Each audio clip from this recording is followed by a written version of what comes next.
Well, hello everyone, and welcome to another episode of Harebrained Games, the Week in Games. This is a weekly segment I do every few weeks to cover news and important information in the games industry with a few other tidbits and trivialites to go along with it. So again, I hope you're well. I haven't done a week in review in quite a bit. Well, I did one in February, but it was actually recorded in January because I'm a lazy slob. And so this is March. March 1st is upon us. That's right. We are marching on to turbulent times, aren't we? At the time we're speaking, things are not all well and peaceful in the world as if they ever are. Nonetheless, globally, my heart is aching for those affected by the conflict in Eastern Europe. Locally, we're seeing some signs of opening up a bit. Some of our previous mandate masks, etc., and stuff are being relieved in the next couple weeks. So perhaps an uptick. That's what we can hope for. But enough of this. Let's get to board gaming news. Alright, in news, Stonemaier Games, known for Tapestry and Scythe and a host of various other games, has picked up and is ready to reprint a game called Libertalia.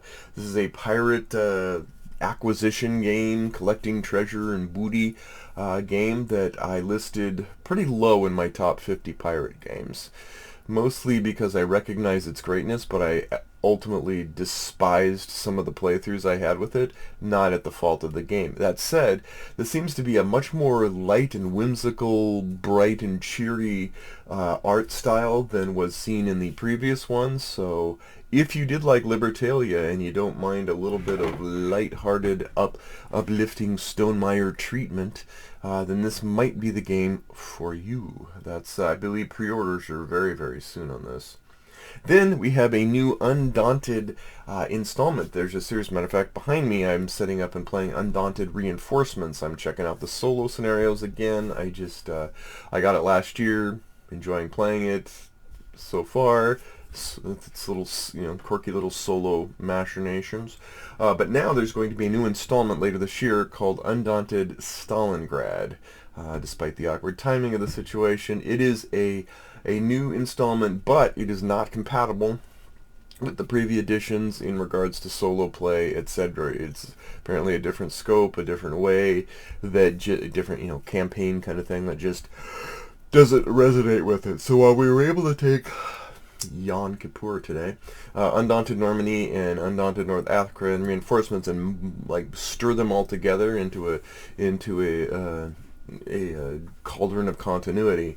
That is not going to be true for the new version of that. So that's it. That's kind of, there's lots of other news and Kickstarters going on, but I just haven't really been into it. Oh, yes, there's a Far Cry miniatures game coming out in a couple days on GameFound or Kickstarter. I know nothing about it, but I love Far Cry, so I'm probably going to be stupid and just bite the bullet on it. But I'll be stupid, so you don't have to.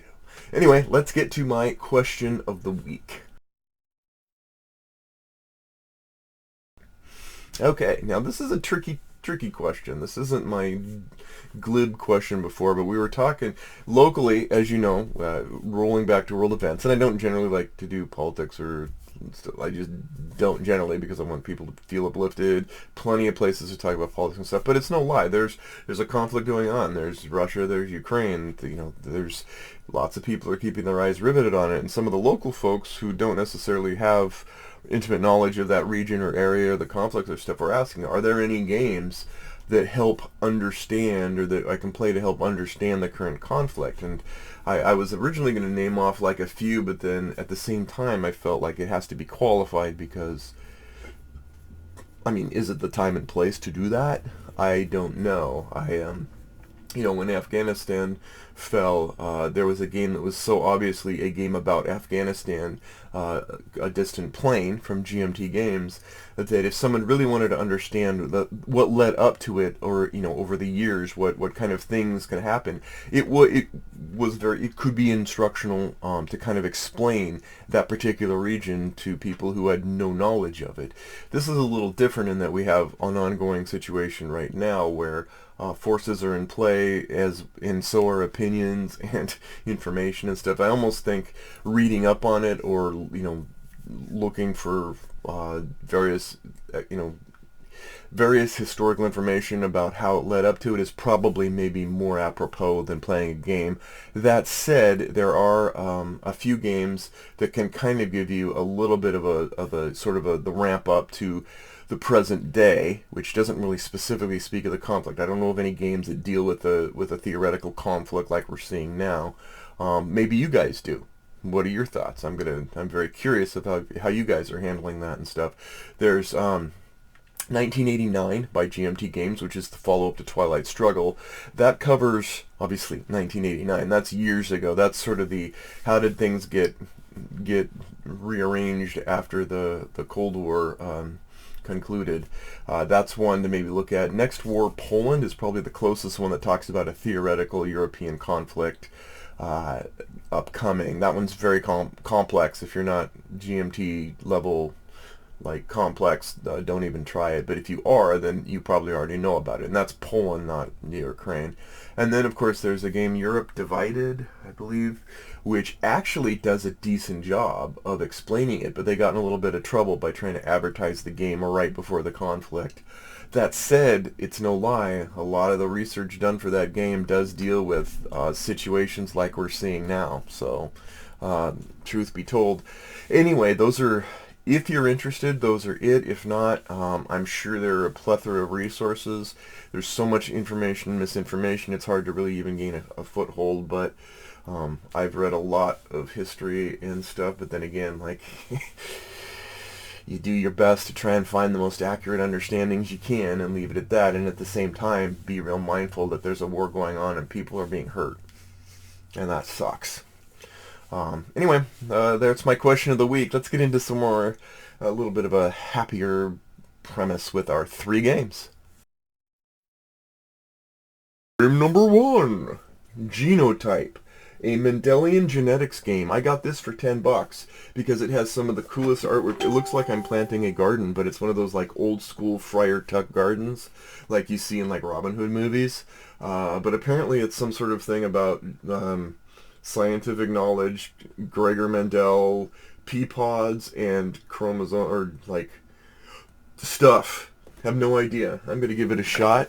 I have no idea what it's going to be about, but it looks cool. And then I'm very happy to have received Maracaibo, the Uprising expansion for Maracaibo. Ladies. This is a modular expansion. It comes with thicker boards. It's worth it almost for that.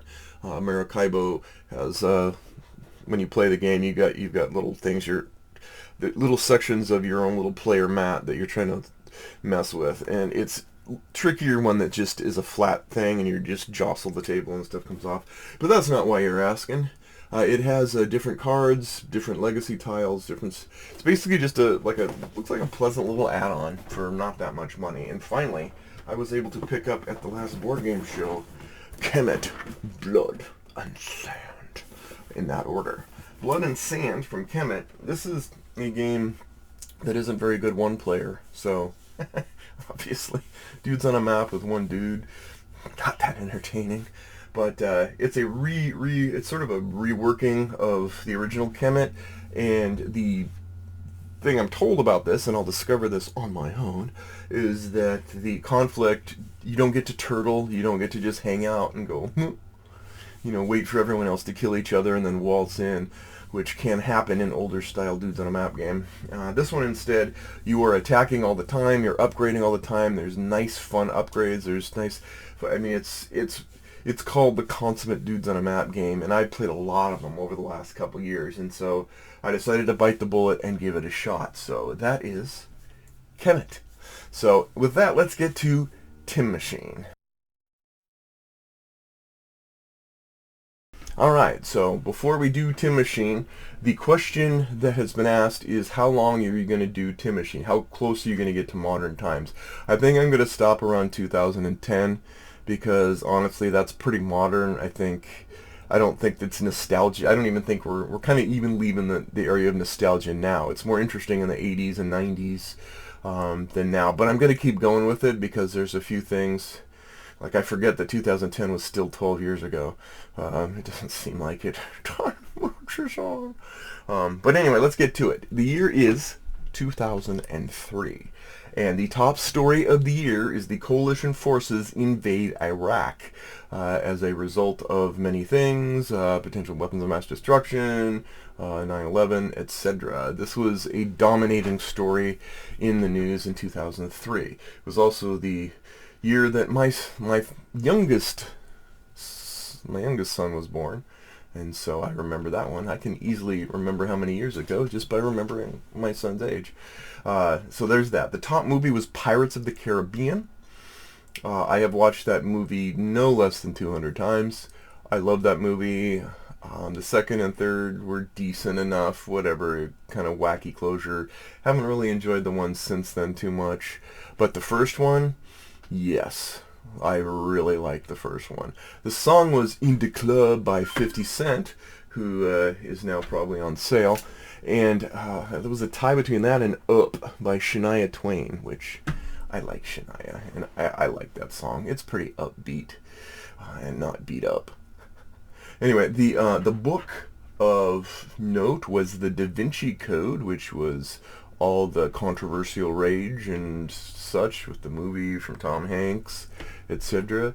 Let's get into gaming. What did I play? 10 Days in the USA, which I still think is a pretty fun series of games, and I am shocked at how much they cost now. It's like, I hope they reprint them because they were like $10-15, and now they were pretty pricey, but it's so simple. It's such a simple little racco, kind of like, string together a journey, and anybody could play it.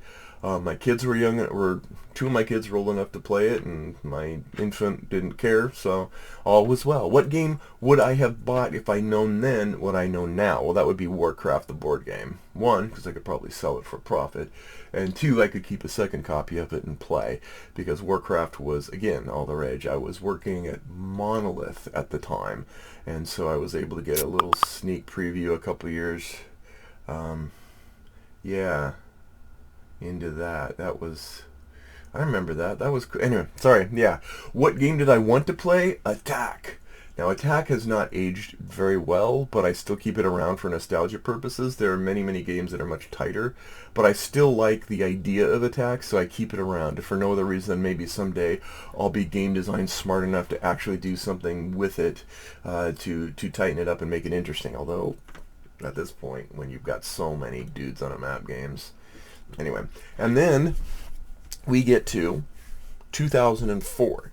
Now, the top story in 2004 was the Battle of Fallujah.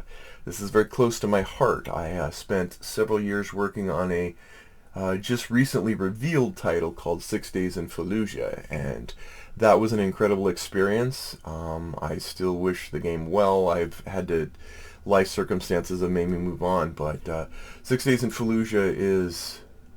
Yeah, I learned much about that conflict and just the stories, like, oh my gosh, I can't say anything more than it's for purposes, but I can say that battle was incredible, and someday we'll learn more about it. So, the top movie was The Incredibles, which has some of the best lines a dad could use.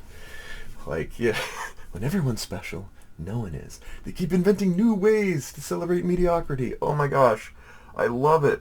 Love that movie. Watch it again if you get a chance. It never gets old. The song was Yeah by Usher. I wasn't really my music.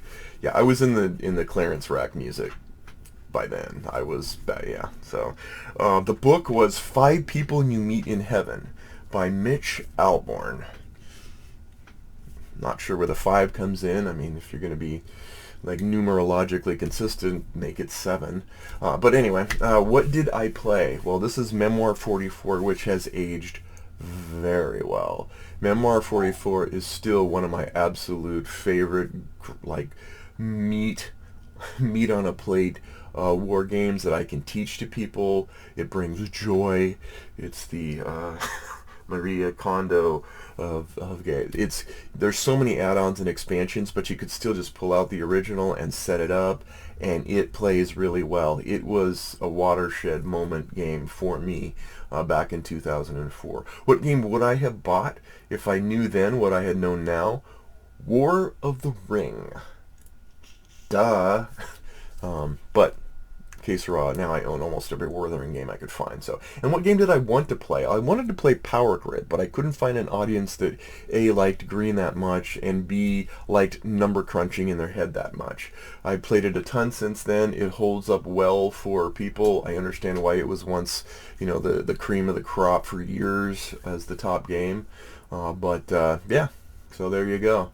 So that's it. It's an interesting week in games this week, and definitely appreciate your thoughts on, like, what do you think about gaming and, gaming topically in the middle of a conflict or learning or instruction. What are some great things for people who are like, I know these countries have names, I know nothing more. What's some great resources for that? And also, yeah, just, I hope you're all staying safe. I hope you're all healthy, and I'll see you next time on Harebrained Games.